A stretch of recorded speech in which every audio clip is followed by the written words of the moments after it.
Mudando agora de assunto aqui, vamos falar sobre o objetivo aí de fortalecer a matriz energética econômica por meio de atividades que apresentem potencial no Amazonas. Exatamente por isso, o governo do estado está promovendo entre hoje e amanhã o Fórum Permanente de Desenvolvimento Sustentável. Essa iniciativa prevê a criação de um plano estratégico para alavancar e diversificar também a economia do Amazonas e criar renda para a população da capital e do interior do estado. Para o interior, a ideia é trabalhar a expansão de lavouras industriais, como por exemplo de cacau, café, açaí e outras culturas. E além disso, incentivar o uso sustentável dos recursos naturais, como o manejo florestal sustentável. E falando em incentivos para a produção sustentável, os chamados projetos de pagamentos por serviços ambientais, os PSA, estão aí chamando a atenção das principais formas, como uma principal forma de viabilizar e também reconhecer as ações de conservação realizadas do lado de dentro da porteira. Sobre esse assunto, a gente conversa agora com o IPAM, Instituto que está colocando em prática um dos primeiros projetos de PSA no Brasil. O Conserve já está remunerando hoje 16 produtores rurais pela conservação de florestas em fazendas do centro-oeste e norte do país. Quem traz mais detalhes sobre esse assunto é Érica Pinto, que é pesquisadora do Instituto de Pesquisa Ambiental da Amazônia. Boa tarde, Érica. Seja muito bem-vinda ao Planeta Campo. Boa tarde, obrigada pelo convite. Boa tarde a todos e todas que estão nos assistindo. Nós que agradecemos, Érica. Eu começo perguntando, né? O IPAM, ele estima que há cerca de 11 milhões de hectares de florestas no país que poderiam ser legalmente desmatadas dentro das propriedades rurais.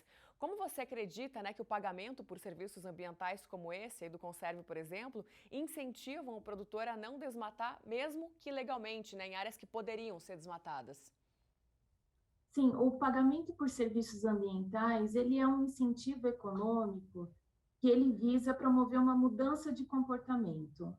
E aí a lógica dele é que no modelo econômico que a gente tem, a gente não contabiliza nem os impactos negativos que a gente causa nos nossos setores econômicos e nem os benefícios que a gente tem ao, por exemplo, conservar uma área de floresta em pé.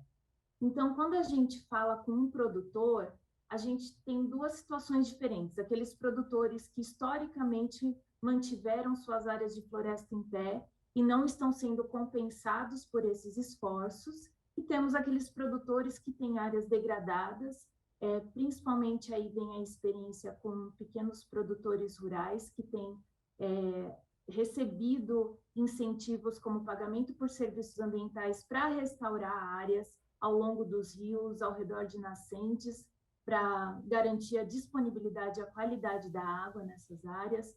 Está totalmente associado à capacidade produtiva das propriedades.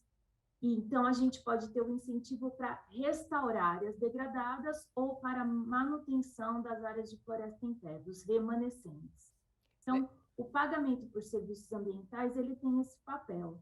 O IPAM começa a trajetória nesse tema lá atrás, em 2013, quando consegue implementar com recursos na época do Fundo Amazônia um programa de PSA para pequena produção familiar, mas não como uma estratégia sozinha, e sim integrada a outras ações, como oferta de um serviço de assistência técnica e extensão rural de qualidade para a melhoria produtiva das áreas abertas, para o fortalecimento das cadeias produtivas, no caso, principalmente as cadeias curtas de comercialização, para a regularização ambiental dessas áreas. Então, o PSA integrado, ele conseguiu reduzir, em média, 75% do desmatamento do território onde foi implementado o programa e aumentar a renda em 170% dessas famílias. Como que foi isso? A gente calculou o valor da floresta em pé, daquela floresta que poderia, num cenário sem incentivo, ser anualmente desmatada, pela renda renunciada do produtor por não mais estabelecer as atividades que ele costumava estabelecer, atividades produtivas, seja pecuária ou agricultura. Então, você compensa através do que a gente chama de custo de oportunidade. Tem outras formas de precificar também os serviços ambientais, mas a gente usou essa mais simplificada. Anos depois, a gente tem o projeto Conserve no Mato Grosso, e aí na linha do que você falou, num esforço de, ao envolver médios e grandes produtores, reduzir a vulnerabilidade dessas áreas que ainda podem ser legalmente desmatadas através do incentivo, do pagamento por serviços ambientais. Então, a gente quer evitar o desmatamento dos ativos florestais dessas propriedades, né? Mas aí já num outro cenário envolvendo médios e grandes produtores. Então, a gente tem essas duas experiências no país, há mais de 2.000 experiências mapeadas de pagamento por serviços ambientais, alguns mais voltados à água, outros a carbono, alguns a biodiversidade, outros trazem uma integração desse pacote de serviços ambientais. Então, é um ambiente que a gente tem que fortalecer, uma agenda que a gente tem que fortalecer, integrada a outras políticas públicas, para que a gente consiga realmente conciliar conservação florestal e produção rural sustentável. Legal, Érica. Agora é interessante, né? Esse assunto, sem dúvida. Pagamentos por serviços ambientais, ele ganhou mais força a partir da COP26 no ano passado. Só que você está falando de um projeto que começou a ser desenvolvido lá em 2013, ou seja, são quase 10 anos. Como que tem sido, né, a receptividade dos produtores rurais e a percepção deles em relação a isso? Eu acho que de uns anos para cá, para alguns produtores, fica cada vez mais clara a relação entre floresta em pé, disponibilidade de água e de chuvas e capacidade produtiva.